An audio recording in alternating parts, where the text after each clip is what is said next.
late it is. Well, guys, welcome. I'm so glad you're here today with us. We are got something going on today. This is one of our crafting things. I've been wanting to get a bunch of the guys from Legion Outpost together and just do some crafting, get some board stuff made so that we have more terrain for when we're doing our battle reports and stuff. And so today, that's what we're going to be doing. We're going to be doing some crafting. And so I went to the dollar store, because who else doesn't want to shop at the dollar store? And I picked up a bunch of these. They were, I think, $4 for the pack. And you get 6 of them in the pack. And so what we did here first, just to get you on the same page here of what we're going to do here, we basically took our thing here, and I just drew a nice little shape on it. And so we just took the shape, and we drew a shape, and then we cut it out with using the jigsaw. You can use a knife as well. It's just going to take a little longer. But in reality, you can cut it out how you want. So first of all, let me introduce some people today with you. I am the Fist, as you guys know, and you see my face all the time on Star Wars Legion. And looking over here, we have... Go ahead, introduce yourself. Hi guys, I'm Scott. Work in Legion. I go by Grandma Seklu, and I play the Empire. Hi, I'm Ethan, and I'm known as General Greetham, and I play Separatist. So there you are. That's the guys that are with me here today. And so we're going to be working away at this. So I'm going to go through a little bit of things. I promised somebody online a long time ago that I would teach them how to make cheap sculpture mold. And so that's one of the things we're going to do. We're going to talk about making cheap sculpture mold because it's a big part of any terrain that I do, especially when I'm using foam and stuff. So if you went ahead, we now have a base that looks like this, and it's all cut out and shaped. We cut off line because I didn't want to hear the saw. And so... then what you could do is you could do this, and I do this, but not everybody thinks this is necessary, but I like to just take a knife and bevel the edges so that when it comes to the board, it's a little more transition-wise easier. So I'm just going to, you can take a knife like this, and you guys are welcome to do that to yours. There should be a knife also right behind you, right in there. And we're just going to quickly bevel these edges. And you can do it as ever you want. I just like to have a little smoother when it cuts the board. It makes things easy. And this stuff really is easy to bevel. It doesn't take much to do. And I'm going to show you as the guys are doing it all on camera. It's not hard. It's really easy to cut. Take it right down to the edge, John. Yeah, it's on the angle you want, right? Yeah. So I like it like a 45. Yeah. And so it just makes it smooth transitions when people are going on it. And so you're just going to do that. So... as we're talking, we're going to talk a little bit about some of the things going on in Star Wars Legion and different things. As you know from my Boba Fett episodes, I've been talking about some of the things I think we want to see in the future.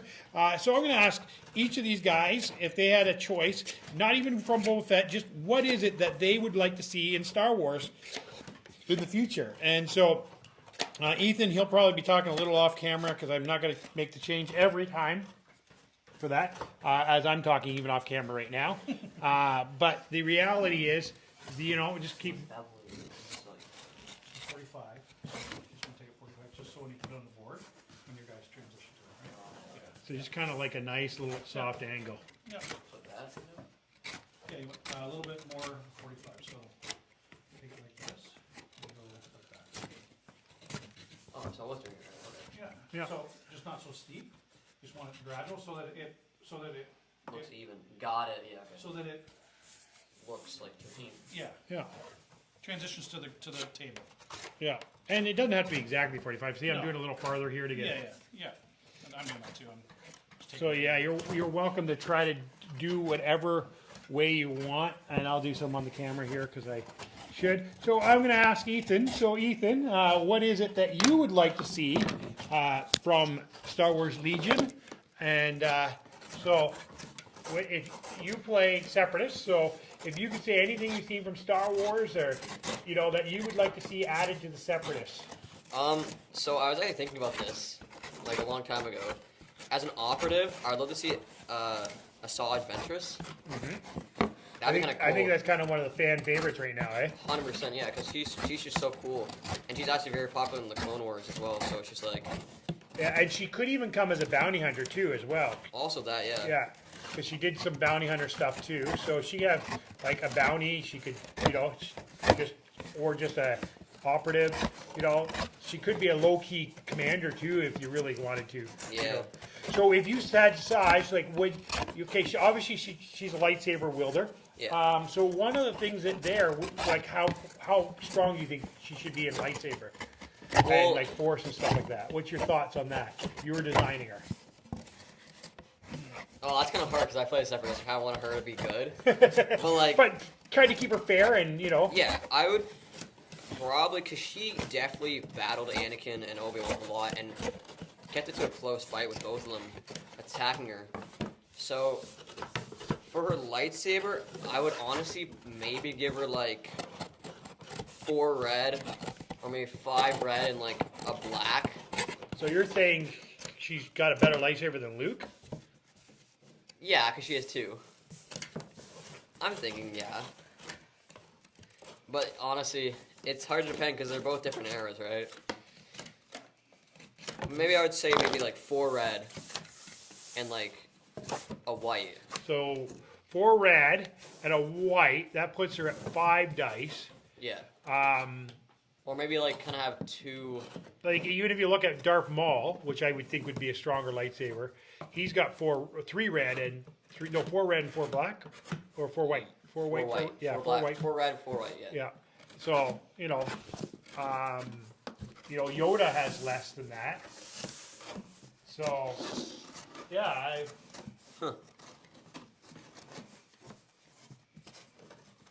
So maybe instead of reds, maybe just like. Maybe for her, she could have like kind of like Grievous's, how he has like 2 lightsabers. She could have that as well, but her like one of her lightsabers, like she could have like Arsenal 2 or something like that. And one of her lightsabers could be like, I don't know, 1 red and like 2 white. So it'd be total like 2 red and 4 white would be her attack pool for melee. yeah. Which, So just for those streaming, I'm noticing I'm getting some internet issues like always around here. I can't wait until we get some good internet here. I will also record all this. It's all recording, so I will put up a edited video or a video at some point as well. But I'm going to keep streaming this because I should be getting good. It says that I'm getting a decent stream on the output, so I'm not sure what's going on. It could be who knows what, but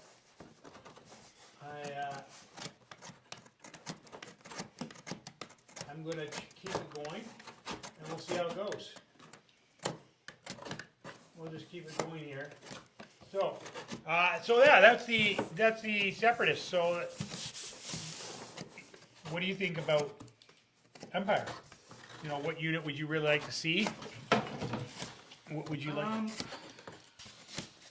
You know what? It's hard. It's funny that Ethan talked about it. Him and I talked about that. I haven't really thought about it. I like the units that are in Empire. I'm trying to think of something that I would like to see. I mean, they've got mostly the stuff that I like. I mean, the Rogue One stuff is what I enjoy. So having the Shore Troopers, and the Death Troopers, they're pretty cool. Maybe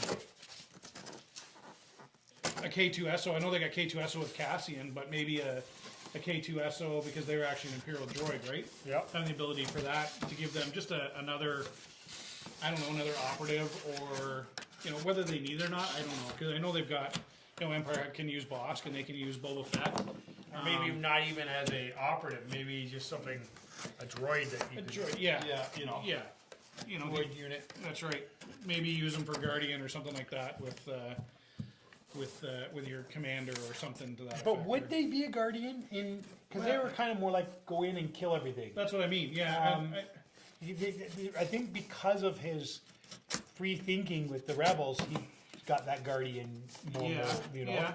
So if he's Empire, you're just thinking just like a melee kind of unit go in and. Yeah. But I'm just trying to think of It's funny. I never really thought of it. So you kind of caught me on the spot there. I apologize, guys, for not. I'm probably if you're shaking your fist or thinking that I'm an idiot when it comes to it, but I didn't. I like the units that I have. I mean, the ones I my list right now, they play as Krennic, and I love the Death Trooper. I wasn't a real big fan of Krennic. But I talked to a friend the other day, and we were talking about that, and probably because he was a bad guy. He was a really good bad guy. I think he did a great job. Like, he was very good, the guy that played Krennic in Rogue One. And so that's when I started playing Legion, the Death Troopers had just come out. And so, I was all over it. The Shore Troopers were, that was, we talked about was the big thing why I wanted to play Empire, because it was what that I enjoyed, right? So it's hard for me to say. I mean, trying to play different things, and I've just started playing dewbacks, and I wasn't really a big fan of them either, but I loved them in the game, right? So it's hard to play. One thing you told me right off the beginning is find something that you like in the game, and then learn how to play it. So I've done that, and that's I tried to play Boba Fett a little bit, and as far as making something better. And I think this has been a lot of fan stuff is that Boba Fett is we'll get that's a whole other conversation for another time, because I want to go over all the leaders and see what because if we're getting on that topic, like Chewie needs redone, right? Not just like another version like you've got now with the Grand Republic Army, but he needs new cards. Like, his cards all rely on somebody else. Right. And so it'd be nice to have him have something that is just a Chewie card. Right. Or even I know that I'm a Rebel player, and that's my main army. I play separate. Actually, I play every army. Yeah. But the reality is, I'm a Rebel player first and foremost. And so I know I have a love for things to be Rebel oriented, but even the Chewie from Grand Republic Army, if he had more, he could use the other Wookiees command cards, or even why not make that Wookiee leader also be able to be used for Rebels too, right? Yeah. So the reality is there should be more thought put into some of the command cards. I would buy just a pack of command cards, they put them out. Yeah. Just saying, hey, here's some extra command cards. I would buy them without a hesitation. Yeah. If you want to make money and you don't have to put a lot out, cards are not that expensive. Yeah. I would buy a few sets of command cards so you can make different command armies and stuff like that. Yeah. But we're going to get into commanders on another stream where we're going to be talking a bit more about that. So the next thing you want to do with this base is you're going to kind of design what you want. You can use a pencil to kind of draw it out, and so you can kind of know where you want to put things. So in my case, I'm going to build. We're going to switch to the other camera so we can actually see this what I'm drawing, and it might be a bit better. I'm going to build kind of a ring, kind of hilly thing, and like a two-way hill with an indentation in here, kind of giving some natural covering behind and the hill, and I'm thinking of something that was big enough to kind of put this down in the middle, because I am doing a Hoth terrain here, but then I thought maybe I would just leave it so I can put something in that my advancing enemies could do, because a Hoth base would be pretty good. But I'm going to do some sort of hill with some sort of crevice in between with some icy stuff in there. So that's what I'm going to be doing. And so I've grabbed some foam already, and I've broken off the first layer. Unfortunately, if you're buying foam, don't buy the foam with the layers on it, okay? It's a pain in the butt to get off. I didn't buy this foam, so I can't complain too much. This is foam I just picked up out of the garbage. And so the only cost today outside of my normal craft stuff that I have on hand always in my craft room is these little things for $4. These things. Everything else is from my normal everyday craft supplies with paint and everything. So I always estimate when I'm using my craft supplies, it'll probably cost me $10 in craft supplies to do a project. So I would say this project's probably going to be altogether about $10 if you're doing this and making, they're making 2 each. I'm only making 1 because I'm trying to teach as I do it. So the next thing you want to do is get your foam, because the foam is going to make up your hills. It's going to make up some of your rocks. You can get gravel and stuff. It's just that right now we're in Canada, and all the gravel that I would take and all the dirt I would take from outside, I didn't actually grab any lately because I haven't made terrain in a long time, other than the board I made the other day. And I don't buy fine gravel from other people. I like to take stuff and break it and make it my own, or find rocks and stuff to keep it cheap. So we're going to do almost everything out of foam. So there's going to be a lot of foam involved. I got a couple things that we can do with some rock things I'll grab to put in for like jotting out and stuff like that. But foam is going to be the majority of our stuff. So we're going to right now peel off some foam, get foam pieces put on our pieces to kind of give us some different height and different thoughts. And so I just snapped the foam in half and just started peeling away. As I said, don't buy the foam with the backing on it. It's just a pain in the butt. If you have to buy your foam, buy the blue stuff or the pink stuff, or wherever you are, what country you are, whatever color they have. You can buy the white stuff. I do use the white stuff sometimes. I just find that if I'm going to use it for exposed areas, I don't want the white stuff because I want something a little more solid. You see us dropping stuff down here. We will clean it up later because we have to.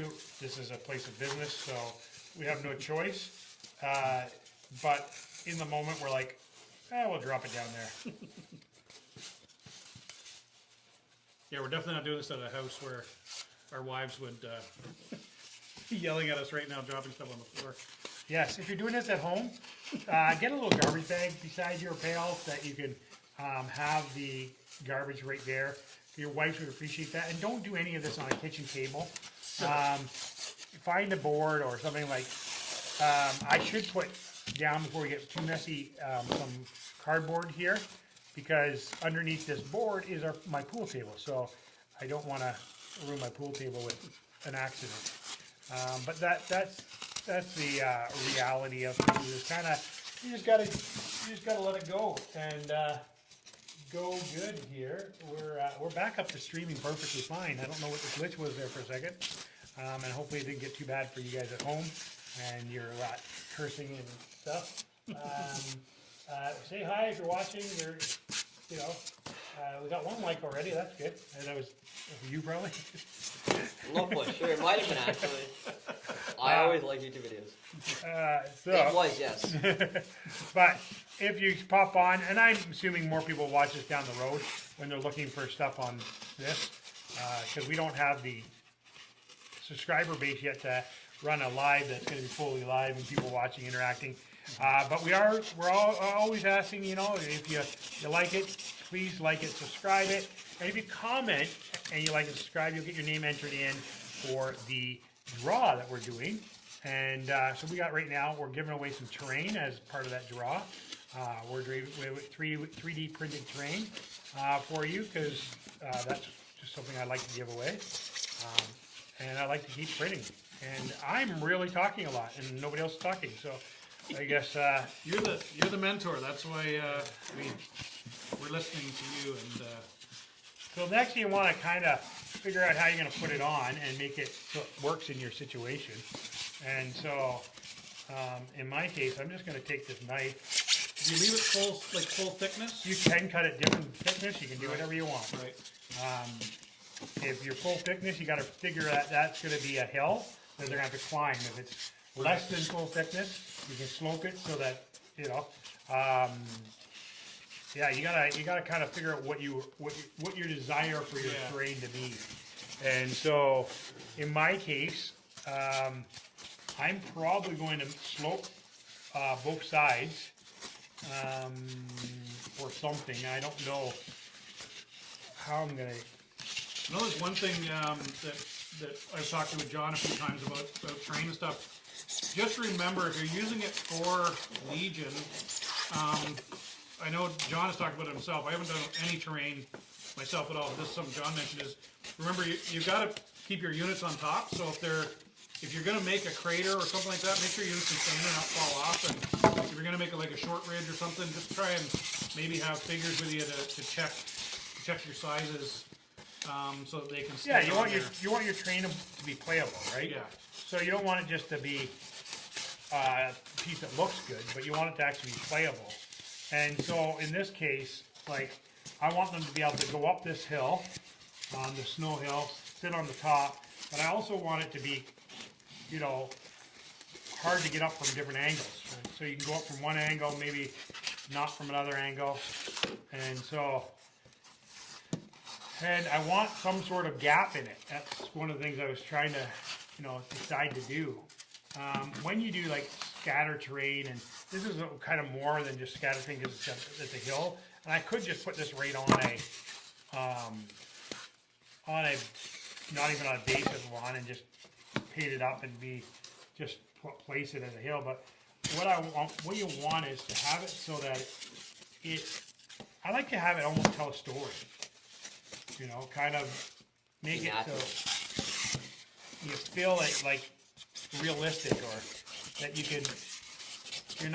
you're not seeing something that's not going to be in the world that you're in.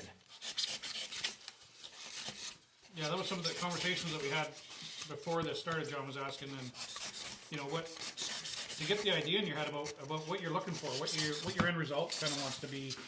So you're working towards that. So we had some ideas in our heads about what we wanted to do, and John was walking us through that, saying, what do you want? What do you want it to look like? And trying to figure that out. So. And then how do you put it on your base, right? Like you also want to find the way that fits your base the best too, right? What's that going to look like? And why did you make the base that shape? Sometimes you planned a little more ahead than I did for the shape of my base. I didn't plan that ahead so much. I just drew a shape. And so it's probably better to plan that ahead too. Rookie mistake there. Didn't plan that ahead. And as you can see, I'm literally just cutting off pieces.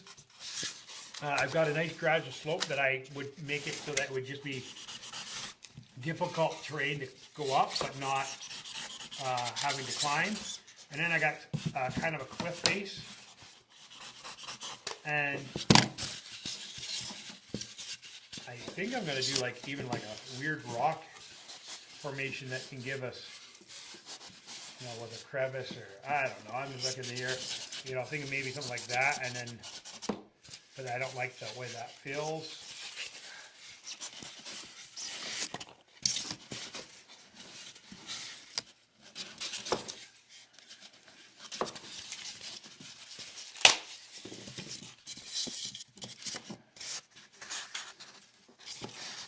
Oh yeah, that's what I think. You got a shooting range right down the middle. Nice. You got somebody pass through there, no problem. I think I'm going to do that. And this one side's just going to be a cliffy look. And so what I'm going to do actually, I'm going to make this side a little higher. I'm just grabbing scraps that I see the other guys cutting off and just figuring what I want to do with it.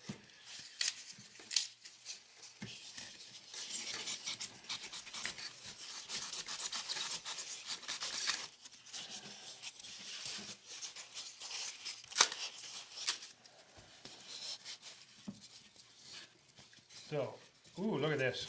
Static thing. That's the one thing about this foam, it's really staticky.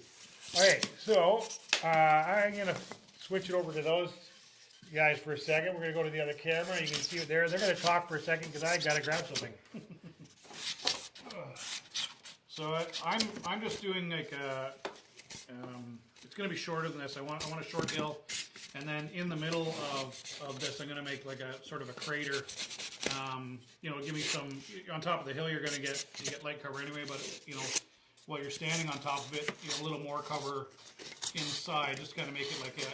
And basically, I talked about it. A large strike or like a turbo laser strike or something's come down and made a crater in it, but it's a bit of a knoll to get up into. So it's hit that, and then another piece to go with it, and that was sort of what John was talking about. My two pieces are going to sort of be able to sit down and scatter terrain beside each other.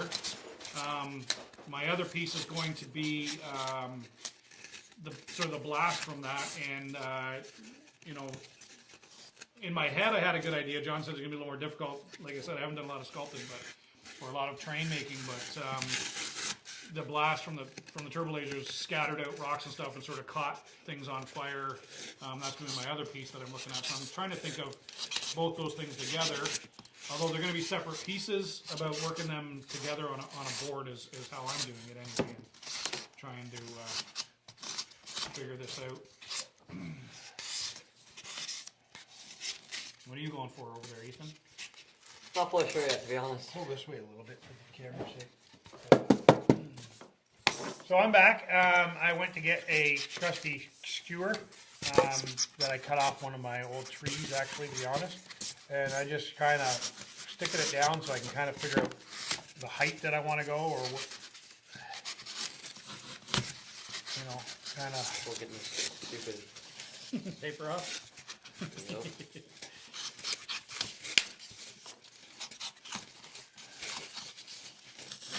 Okay, it might be a little high, but might not be.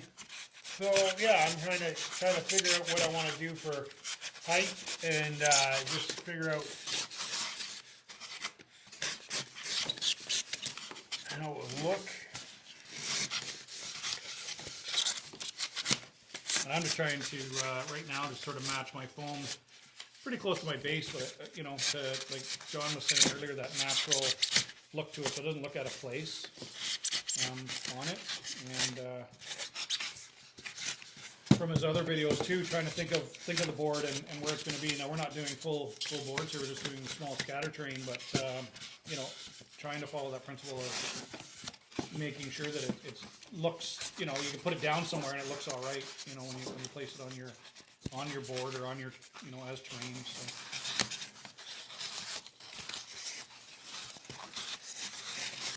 And I mean, the good thing about rocks and hills and stuff too is that you really want to make it. You don't really want it smooth anyway, but your mold too. And your other videos on your mold and stuff really will give it that texture and that feel to it. Yeah. So we're going to be going over. I'm looking for a cut-off piece that maybe I'll just have to rip a piece off just to satisfy my need here. You're going super high on that one, eh? Yeah, I'm just trying to. Just as a cover, like a Well, spire. line of sight, right? Yeah. Like line of sight Yeah. blocking stuff, right? And so once you put it together, what I'm going to say to most of you is glue. Most people, there's lots of different ways of gluing. I'm just using cheap glue, white glue, to be honest, because the reality is PVA glue is all you really need. It actually does a good job. You can use other glues to do it faster. And so part of the process here is going to be drying time. My biggest problem is that I'm not very patient, and so that'll come into play. And I wanna get this somewhat sculpted into.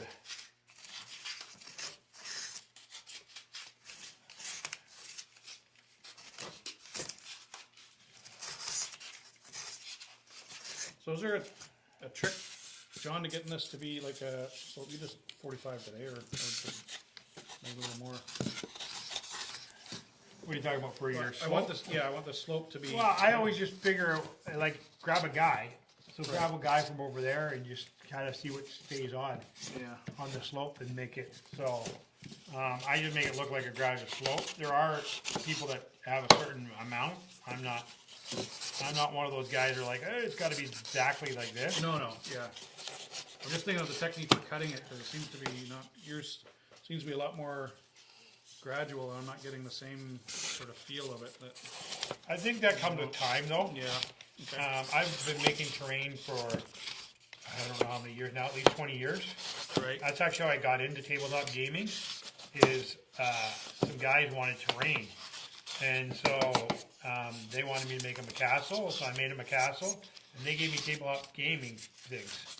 Okay. So that's where I got my first guys. It was they gave me Bretonian troopers because nobody played Bretonian, and there was lots of them because it was a starting set, and so that's where I got into it. And so that was my first tabletop thing was Bretonian, and then I got into. That's not first, because that's not true. I did play some West End Games Star Wars stuff before. And other than that, the other thing I got early on was Blood Bowl. Oh. So I was really into Blood Bowl. I played, it was a long time ago. Friends had Blood Bowl. So I never really got into it that much, but they were into it a little bit. And the good thing about Blood Bowl is you could get sort of the Warhammer without the huge armies, right? Yeah. Small unit size type, right? Well, and that's a good thing about even Legion. You can do a 500-point army and be in the game for fairly cheap. Yeah. And that's one of the things I always think about when getting into a game. What is the cost going to be?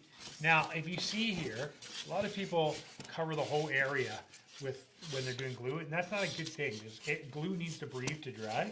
So you want your glue to have lots of room to breathe. And so your glue actually really needs that air breathing. So I just put the glue on, then I swish it around to give it some contact, and then I just let it dry. Now, while that's glue starting to set up a bit, I'm going to move that across, and I'm going to grab a little thing here. I don't know. I don't have it. Is there a cutoff or something from those boards when we did earlier? Like from these? Yeah. Yeah, there's some cutoffs. So they're not how big they are, but Okay, I'll go grab a cutoff. I know what you guys do the talking. There you go. so it's other than making a mess, trying to get this down. John makes it look very easy. And like you said, for the amount of times that he's done it, it will get easier. I have these thoughts in my head, but then as you look at it and I'm sculpting it, I don't know they're going to get a crater. I might be able to get a small crater in here or something, but it may, I think I'm just going to end up making this a hill. Just from looking at it, wasn't quite big enough. So something that, I think about ahead of time is having a bigger piece, kind of like the one that John had, but full, and then having I've seen his crater ones he's done before, and I was very interested in it, but might have been a little ambitious for this for my first one, but I think I always do it in the next one. yeah, just got to think of it as I'm going ahead here, but yeah. So, Ethan, have you figured out what you're doing over there yet? Did you get the paper off? Yeah, finally. Okay, so I'm going to show you how I make sculpture mold. Now, sculpture mold is a great thing. I use it all the time to cover it, but buying the real sculpture mold is very expensive. So buying the real stuff is, it's like $20 a bag, and you get not a very big bag. Now, what I do costs about, I think it cost me $50, but I've been using it now for 2 years on all the sculpture mold that I've been doing, and it's never ending. Like the bag, if Scott, can you lift up the bag that's beside you? Yeah. So, Maybe. That's how heavy it was. so this is what I use. This is thermal shield. I literally just take a bit of it out. It's basically chopped up. It's not in the camera yet. Oh, sorry. They're looking at it and they're like, what are they seeing? Yeah, what do we... This is a thermal shield. And so basically I just reach into here. I grab a bunch of it, put it in one of these dishes, and it's basically just chopped up paper. And so it's used for blow-in insulation. And so that bag there cost me $20. And as you can see, I've been using it forever, and it just keeps going. It's a never-ending gift bag. And so, so as you can see, I'm going to put it on here and close-up camera. It's just little paper stuff that's chopped up, and as I said, it's blow-in insulation that you put in your attic and roof, and basically it's newsprint that's all chopped up really fine. And so what you want to do is you want to mix it up a bit, break up the big clumps. Now the other thing you can do if you so desire, I never do it, but you can do it.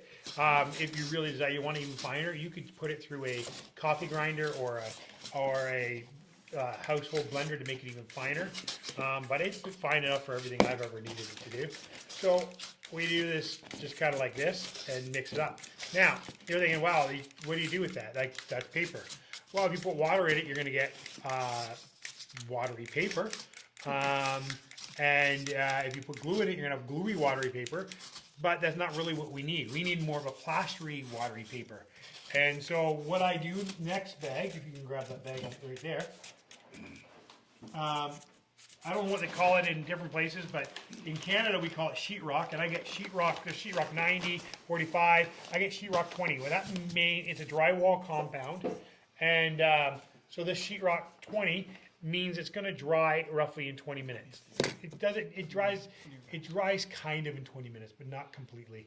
And so what I do is I literally take some of this, and normally what I do is grab another one of these containers. I stick it in because now there are people that are going to be like, oh, you need to use safety goggles and bags and stuff. Yes, you should. I'm horrible at doing it, but I do know you need to use your gloves and safety goggles and stuff. I actually even brought safety gloves and all that so that I can do it properly. And then I get filming and I forget that I want to do that. And so I just get in there and I'm going to get a bunch of, we don't need all this much, but see, it's just a drywall dust. Ooh, so leave that in. And there we go. And so we get this sheetrock 20. I take the sheetrock 20 and I pour some in with my, and that varies on how much you want to. That's usually what I do, is kind of a. So if you want it thicker, you want more sheetrock? Yeah, if right? you want it, yeah, and more like, I always just kind of play with it, and sometimes I really like the mix and sometimes I don't. I want it kind of like cottage cheesy. Okay. And when it's done, and then I just take the water, and so we're going to go to the other camera. I put some sheetrock in there already, and then I take some water. It doesn't have to be water. It's just that it was easier for me to grab bottled water. And then you can just mix it. And so if you are mixing it, you're like, oh, I need something more because it's not feeling right. Well, you just add a little bit more of the stuff that you want. And so as you can see, I'm just mixing it, and I want it to get smooth. Like the last time I made it for my little thaw board, I loved it. It was perfect. It was a perfect mix. Other times I've made it too watery. If you make it too watery, it takes longer to dry. Right. Make it too stiff, it dries too fast. Okay. But you want that so that it's watery enough that it. So in this case, I'm going to put a little bit more sheetrock in it. So each making a batch of this? When you're ready for it. Okay. When you're ready for it, because you only have a container time of 20 minutes. Okay. So I'm making this just because I'm teaching you guys as I go. Okay. And so you can just kind of. And so when do we know we're ready for it? Well, once you got your glue on there and on your piece, so I would do one piece, glue it, set it, start working on your second piece. Okay. And then you can use this. So I'm literally just going to use a piece of scrap to show them how it works. And so literally I've got, that's too big for that. I'm going to do a little rock outcropping on this piece. And as I said, I would never use it this way because I would want it curved and stuff. But what I'm going to do, once you got this stuff made and you think you got the right texture, and I'm not sure if I got the right texture yet, but I'll figure that out. You just kind of put it on and join your rock to your outcropping to your board, and you don't want it too wet because then it can warp your board. But you want it wet enough, and so it literally is going to dry really hard, and you can just paint it. And one of the things I use is a little bit of grout. Sure, you want to have a glue, please? Yeah, here you go. What I use is a little bit of grout on it just before it dries, because it kind of makes that sandy look good, but it also, one of the things it does is it makes it really hard, using some sandless grout. And so this is really, as I said, this is, yeah. I didn't even glue this on. That's just me throwing this together so you guys can see what it's going to look like as it goes. And so you can always take a little bit more of the powder too, if you want it more cementy looking, more smooth, and you can just sprinkle it into that. Like, it depends on how much you want to mix. I would probably mix more sheetrocks normally when I'm doing this and getting it going. And then you just kind of let it dry. And in about 20 minutes, it's ready to go. But right about 15 minutes, I'll come back and I'll start shaping it the way I want it to shape, so that it's just the way I want it. And so this is, as I said, I didn't even glue this down. I didn't cut this. I didn't do anything to this. I just threw it together quickly, you know. And so this is not what I would do normally on the end result, but it gives you the feel of how to make this stuff. And it really turns out really good. I don't have a piece right here to show you the end result, but my board that I did, a LaSalle board, I used it all over it. And so I just let that sit and dry. See how am I doing for this? This is drying, but it's not Excuse me. dry. Excuse me. I want that glue to start setting up. Pencil there, John?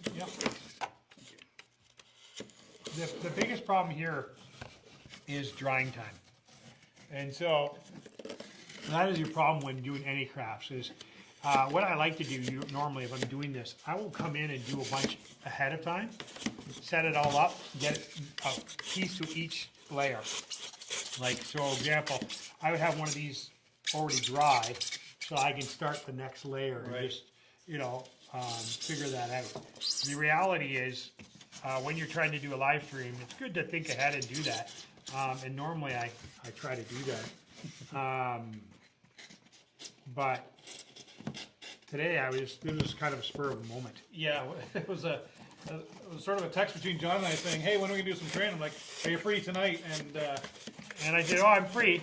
But I literally just grabbed stuff and said, okay, I can put this together and make it. And so, yeah. Blame it on me for the not having multiple layers. Yes, not being ready. That's my fault. We spur of the moment type. We've been talking about this for weeks, and John's been saying that he wants to do this because of a viewer. So, in particular, wanted it, and so we just sort of threw it together. Of course, I don't stream, so I'm learning these things. So we'll learn better next time. You can blame it all on me, guys. Don't blame it on the fist for that. But we're all learning, right? So I'm learning all the aspects of this. So bear with me a little bit. So you could literally just make a crater with some hot glue and tinfoil, right? If you just want to make a quick crater, you can just grab some tinfoil and you can go like this, and you get some hot glue, and you just make your circle. Put it down like that, glue it on top of your foam. So like if you wanted to put on top of foam, Yeah, I'm going to put it on here. So. you can just put it right on top. Right. You have like a crater indent, and you glue that down with hot glue or something that can grab it. Yep. And then you just cover over with the sculpture mold. Okay. And you have yourself a crater. Nice, easy crater. And so that's the one thing about, you know, sculpture molds. You can hide almost anything. And he was talking about making some burnt trees. You can even turn these bark into trees, like foam into trees. If you really want to, you can just take some foam, form it like a tree. Right. Have it broken, paint it brown. You know, there's you know, you can do lots of things with scrap. I always say that there's a use for anything, and I'm not a hoarder. You know, even though some people may say I am, I'm really not a hoarder. But I do believe that you can really use what you have for so much. And the reality is, Ethan, you need to get something glued so you'll have time to get the other. Yeah. Did you start another one? No. Are you still working on one? Yeah. Okay.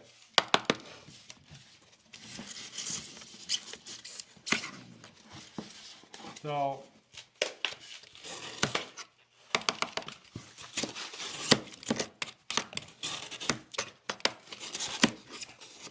I know it's not fully dried, but as I said, I am horrible for waiting.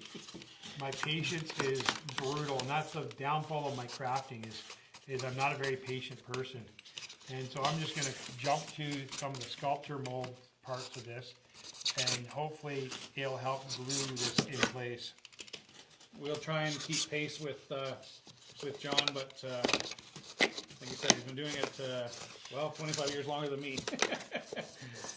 I made a few buildings from the cardboard that you get in in the games with the units. Threw some of them together so we'd have some train play at home, but it's amateur hour big time when we do that. And but anything's good. yeah, I just need to paint them up. That's the big thing. That's Anything yeah. is better, and we can even go to some of those stuff you brought. I saw you brought it, so we can even paint some of that while your glue dries. Okay. We can go and touch up some of that stuff because it's really just kind of doing that. So we didn't talk too much about the units I would like to see, and I think being a Rebel player, you always could see more heroes because Rebels are hero reliant almost. I want to say they have a ton of heroes, and it's not a bad thing. But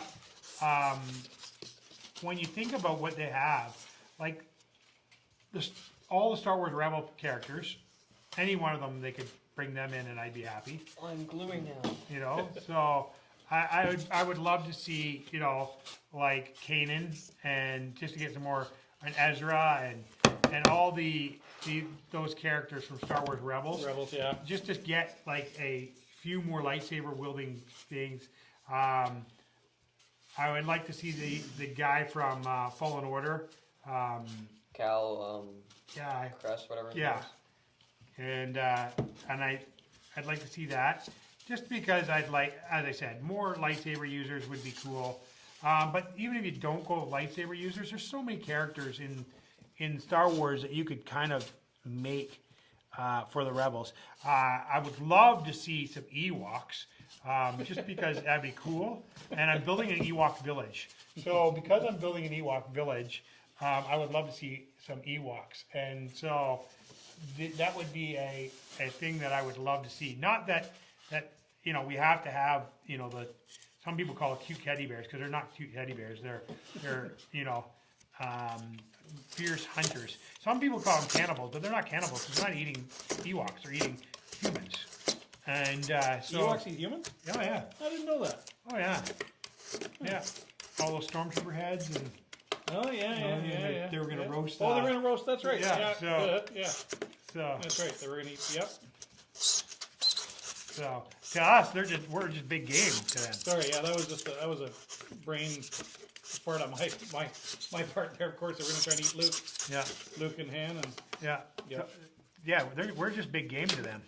Yeah. Ewoks, the big game hunters. Yeah.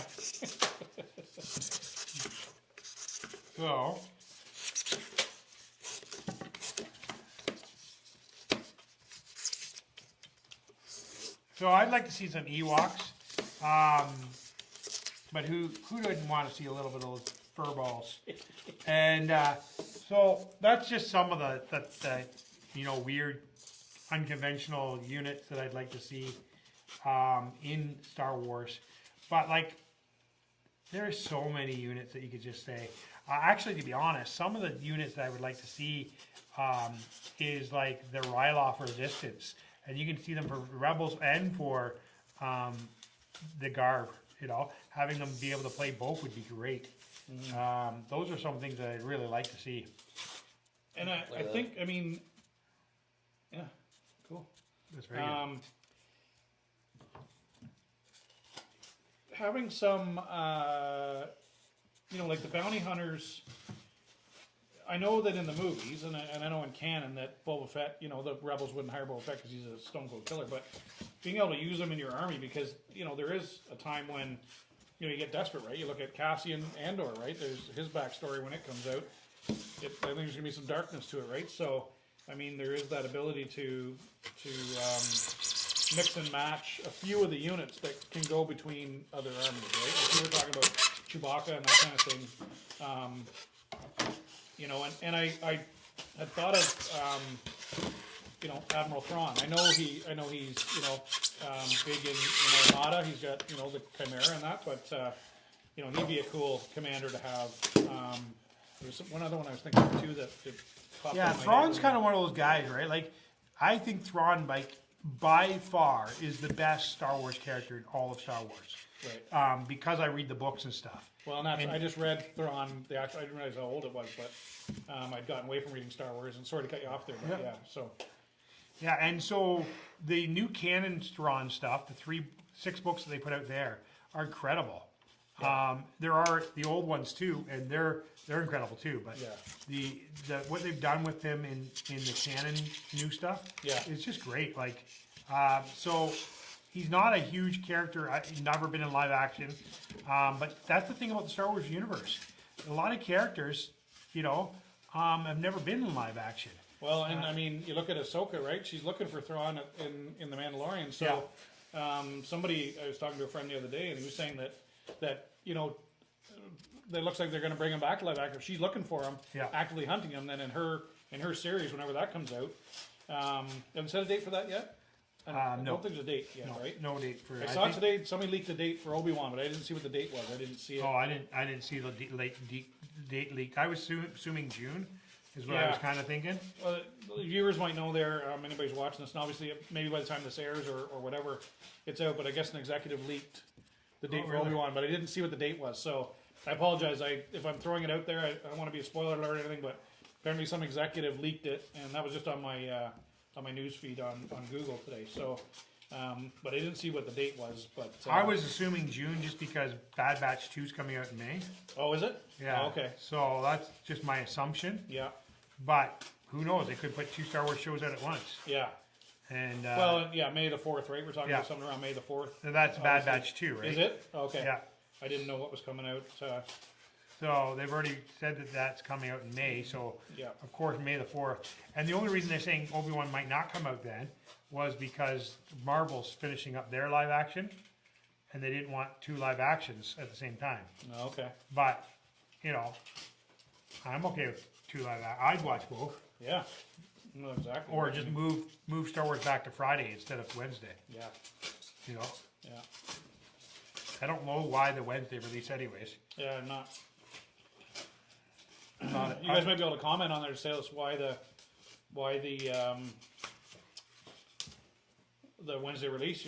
Somebody might out there might know, but. Well, I think what does Hawkeye come out? Like, when does that come out? What? Every Thursday or something? It's already done. Yeah, we came out on when did Wednesday. it- oh, It came yeah. out, everything's a Wednesday release, right? Yeah. They've done that ever since Loki. Yeah. That's when they made the switch. Yeah. So clearly something about it, but I don't know. So you can see that I just kind of throw this stuff wherever I want. Kind of use it to help base things, help connect things, put up even as a little bit of a gluing. And in this case, I'm going to throw a little bit on even on the top. It doesn't always stick well on the top, but I'm going to put a little bit on the top to make a snow ridge because I'm doing a hoverboard. And so this is kind of like scattered terrain for my hoverboard on the side. So that's what this is. And so that's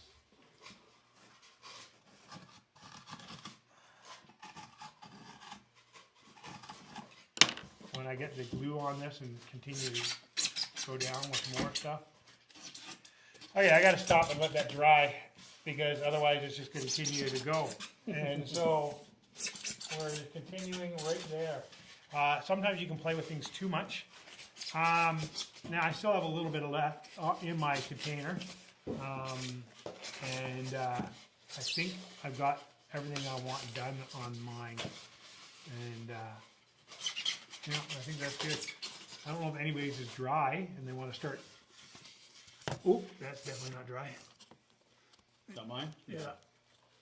He did the too much glue thing. Did I? Yeah. I didn't. I was going to ask you about that if there was such thing as too much glue, and I just wanted to make sure it was going to stick. So when you're gluing, Mine's good. less is better. mine. Okay. So when you glue, the reason you don't want a lot of glue is because this glue air dries, right? And so the theory that people do is they cover the whole area, and actually you want to leave lines so the air, the glue can get in. I did leave lines, but I Yeah. think I put too much on, and it filled Yeah. it in, obviously. But, So and then you just want to kind of rub it oh, okay. and then press.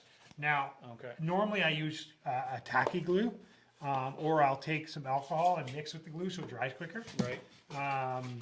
But those are just little tricks that you want to do is to make it dry quicker.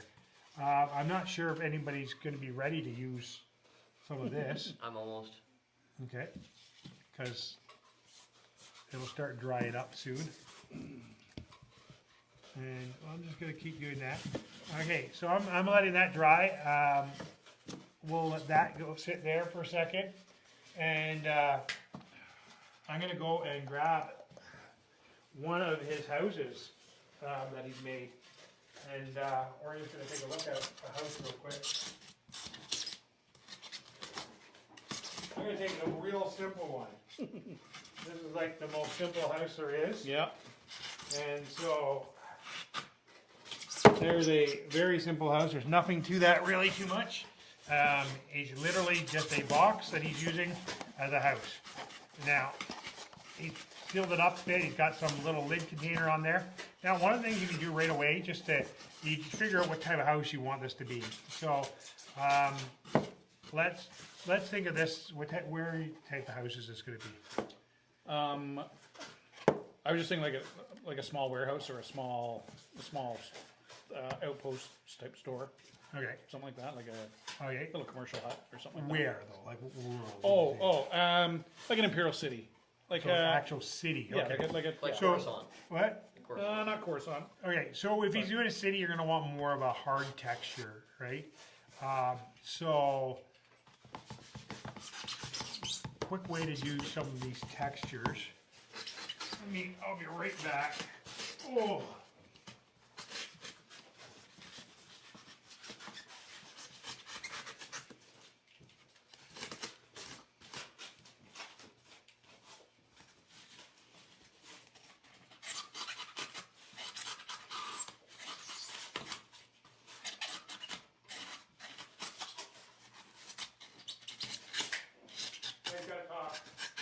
Sorry. What are you on now, Ethan? You got something glued down there, and Yeah, what I'm going for is more of like a spaced out kind of like that people can move in between. Kind of like cover and just like mobile cover, I guess you could say. yeah, like, that's what John's talking about, scatter terrain, right? Yeah, yeah. Got turn.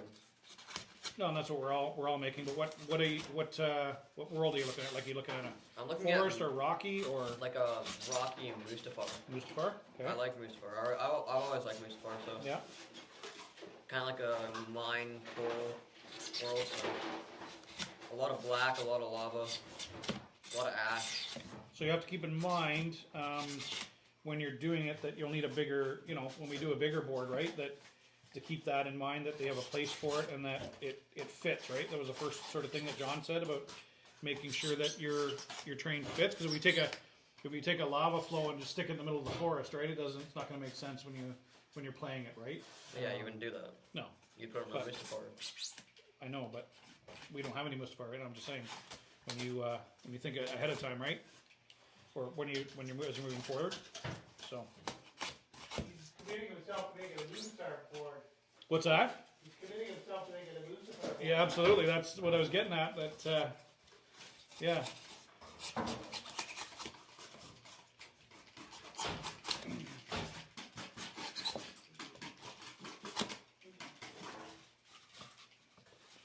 And I mean that I think as I'm doing all this stuff, and I was thinking, when you were saying move board earlier, to me, I'm thinking that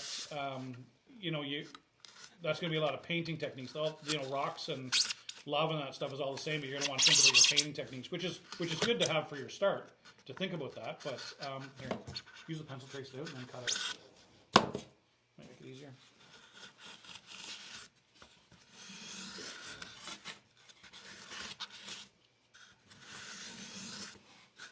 I don't have anything that I would use in my craft supplies for creating a kind of that type of world house. Well, Offhand, I was looking for. I don't know, like even what's the little mining town in Los Angeles? Jeez, I'm trying to blank tonight. I don't know why, but where Cad Bane and the Marshall fought. What's that little town? Freedom Town? Freedom Town. Oh yeah, Freedom Town. Oh, yeah, that's right. They changed the name, didn't they? Yeah. Yeah. Hey, So let's say we're in a world that, like La Fall or anything like that, a quick way to do some of this is using a texture paint to speed up your process. Okay. So if you use I'm looking for a piece of scrap because I don't like to do this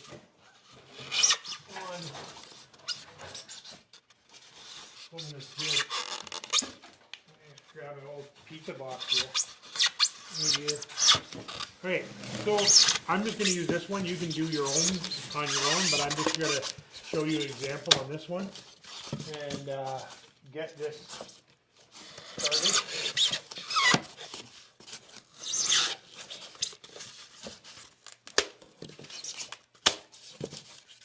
So I just, again, this is one of the ones I made out of this is the cardboard from inside a unit box, and I made a bunch of them, and I just hot glued them together. These are just hot glued edges, you know, and this is a cap off of something. It looks like a pill bottle I had, or I say, again, I'm not a hoarder either, but I'll take my recycle,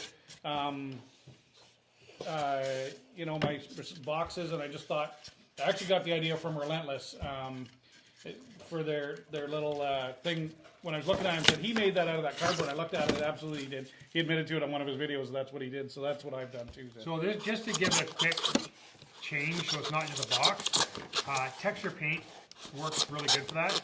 And so all this is just house paint mixed with sand and a little bit of glue or spackle sometimes. Okay. This one's got just mainly house paint and sand. And so the point of this is just it takes that box from a box to now something with texture. Yeah. And it's not, and I'm using a really old crappy brush. Yeah. Because I'm using sand and paint with, and I don't really need a good brush for that. I could use a bit better brush. Just to get it to apply better? Yeah. Yeah. Because it's really not applying too well right here. And so I'm literally just trying to get the texture on it so it doesn't look like a box. And so I'm not worrying too much about this. And literally, as I said, the best way to make texture paint is old house paint. I go to the store sometimes and look and see what house paint people rejected, and just pick it up if it's a brown or gray or a black or a white. Or I just, when I'm done painting, I keep the ends of it and use it then. And so this is not a hard technique, and I'm not even like really working to try to make it. I'm just trying to turn a box into something that doesn't look like a box, and looking for areas. Now, if I had my glue gun out, I'd fill all the stuff with all the cracks with glue first, just to make sure that it's a nice solid. But I'm not doing that here because I didn't want to. And Okay.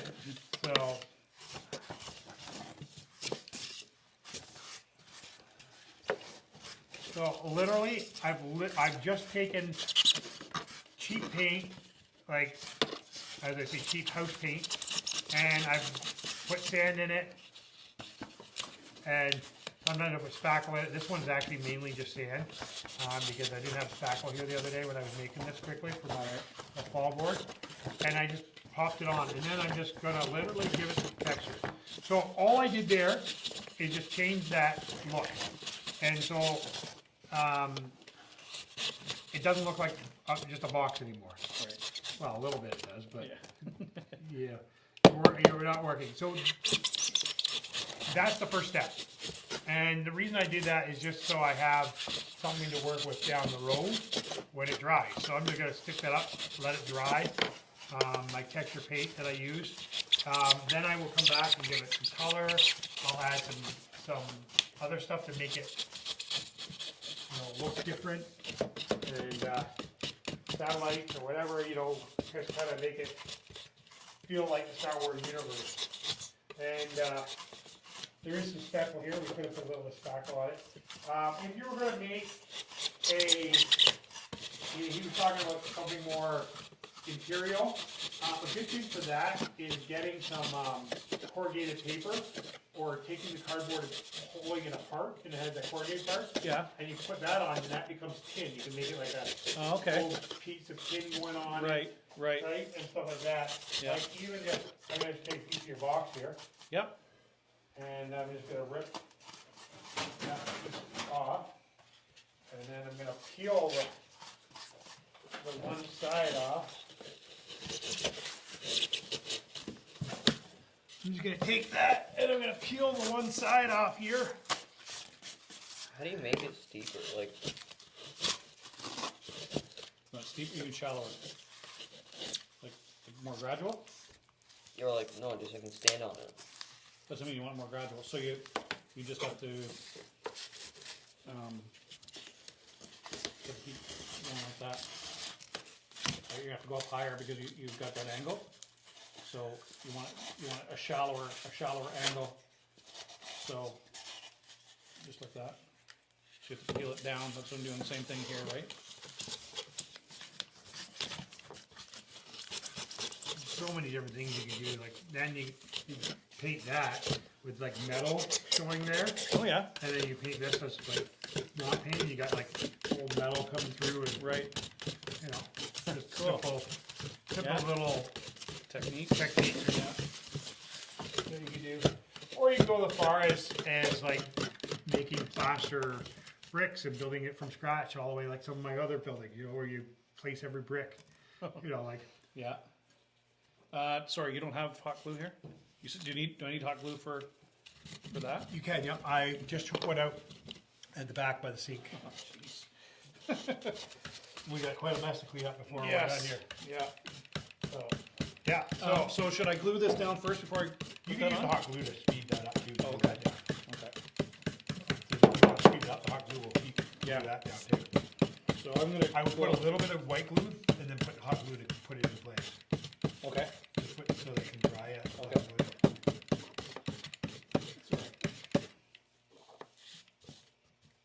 The other thing is, if this has got some porosity, like if you sand that, it'll glue better too, right? Okay. Because it likes to absorb into white Right. glue, absorbs in. Yeah. So. It's over by the sink where you had the jigsaw. Okay. Thank you. Ethan, you're really making a mess. A little bit.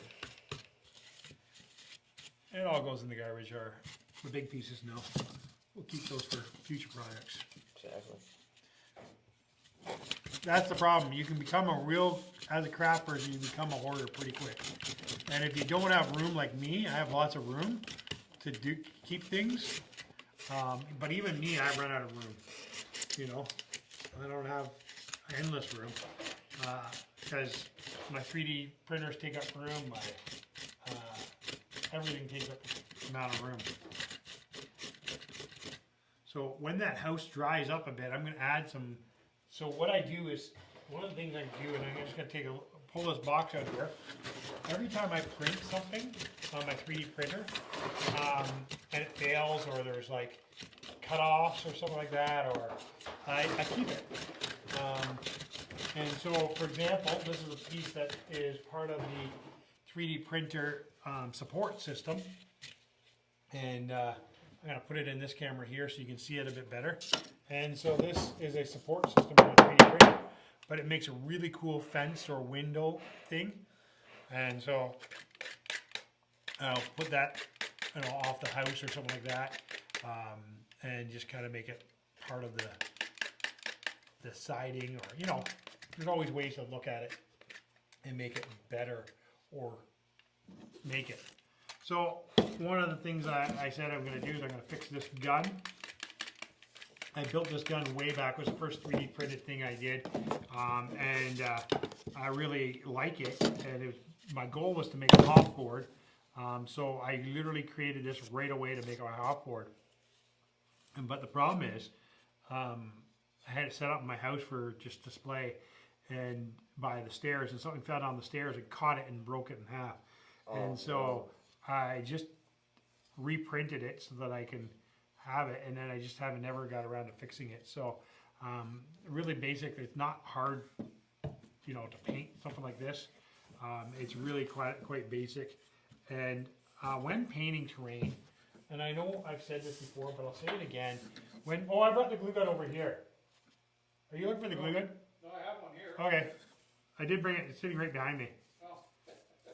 When painting terrain, I really recommend always when you paint terrain, use cheap paint, either house paint or craft paint, because the reality is there's no point of buying expensive model paints for terrain. They are too expensive, and what you do to make terrain, it's so much, what's the word for it? So much paint goes on it. And so you just want to do something cheap. So the cheaper you can make it, the better for the terrain. As long as it's got a decent amount of pigment, that's really worth it. And so we are wrapping that up, and we're going to be continuing out here. I'm just checking to see where we're at here as far as time, and making sure we got the stream going good.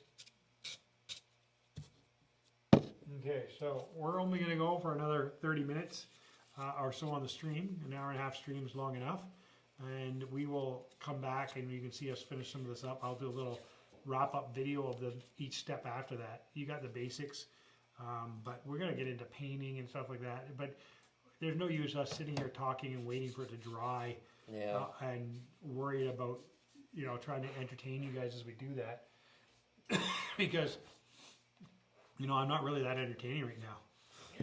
And so I'm going to let that dry too, get that painted real quickly. I use a cream on that first.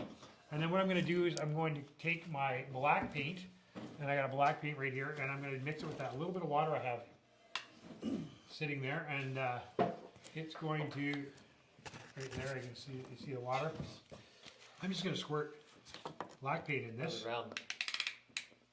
because who doesn't like black paint squirted in water? Look at that, tasty. And so once I squirt some black paint in water, I always have one of these around. These are handy to have. A bottle of water down black paint. When you're doing terrain, great washes and shadows and stuff like that. And so I just shake it up and keep it in. So whenever I get a water bottle, it's just down to the last little bit. Put some black paint in it. And shake her up, shake her.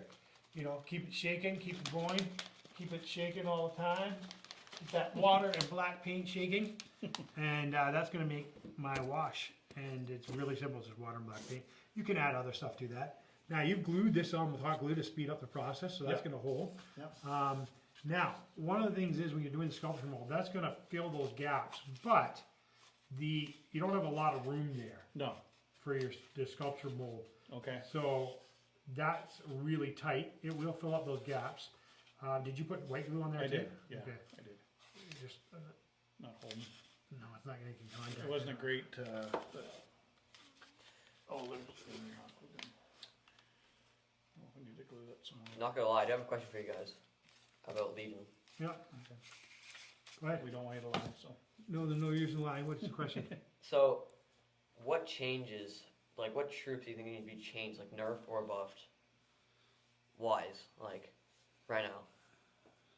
I don't know. That could be a big argument. People get to argue because people always argue from their own units, right? Yeah. Being somebody who plays all of the troops, like I would say I play Imperial the least, but I do own them all, and my son plays them. I just think the Imperial went a little too cheap. Yeah, it's like, you know, I face them a lot. And I'm not saying cheap as in they're a cheap unit. I'm saying cost-wise. You can get an army that used to be 900 points for the 800 points now, which I think maybe that's just too big of a change. You know, you want to leave enough flat area inside that that you can at least put a couple models, at least a sniper or something, right? Yeah. So, Like the cheap army was kind of my thing, separatists, because they're like cheap, expendable.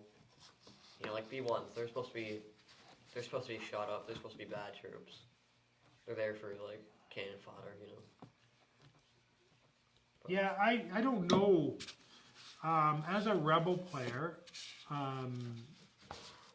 I sometimes think that, and maybe it's just because I'm a rebel player, I think like this, but I sometimes think that rebels are one of the harder units to play, and they rely heavily on a strategy based, right? But maybe it's just, I'm saying that because I'm a rebel player. But Right. they don't do anything really well, but they're kind of in the middle of everything, Right. you know. And I saw somebody talking on I don't know what the feed was, some feed I was watching today, and he doesn't enjoy the competitive side of Legion. He thinks that it was too, for lack of a better word, I think sort of was going with this vanilla where you just kind of, whereas to me I think, you know, there's enough flair with the characters. I disagreed a little bit. Like I said, I don't want to start an argument or argue with anybody about it, but you know, I think there is enough of variety that, you know, enough units where you try and pick what you like and work around it and try and make them work, right? And I think, you know, I don't know what the thinking was. I mean, you don't want one army to be super better than another one. Like you said, if the Empire is too cheap, and I mean I play the Empire, right? Yeah. So to me, you know, and you know, not playing a whole lot of tabletop games, and we've talked about this before. Sort of, we've been playing for about the last year, I guess, or so of Legion, and really Year and a gotten half. into it, year and a half, and gotten into it and starting to get you know, better, you know, obviously have a handle on the rules and understanding the game. You know, I like the way it is sort of set up, and I like the fact that you can sort of interchange troops. And, yeah, the meta might change here and there, but that's, you know, we're not at that level yet. We're trying to, you know, we're hoping to get there at some point, but we're not quite there yet as far as. I'll learning about never meta be and a stuff. I'll never be a real meta player. Right. That's just not the way I play, right? Yeah. I'm not a min maxer. I'm Yeah. not into that. Yeah. But that doesn't mean I don't like playing some of those lists, or I still see the advantages of playing some things. Yeah. But when I play a list, I try to play it for fun. Yeah. So whatever list I make, I'm trying to make it for fun. And some people say it's only fun if you're winning, but that's not true, I don't think. Yeah. You're going to need more of the fluff, but you can start mixing that in there a bit.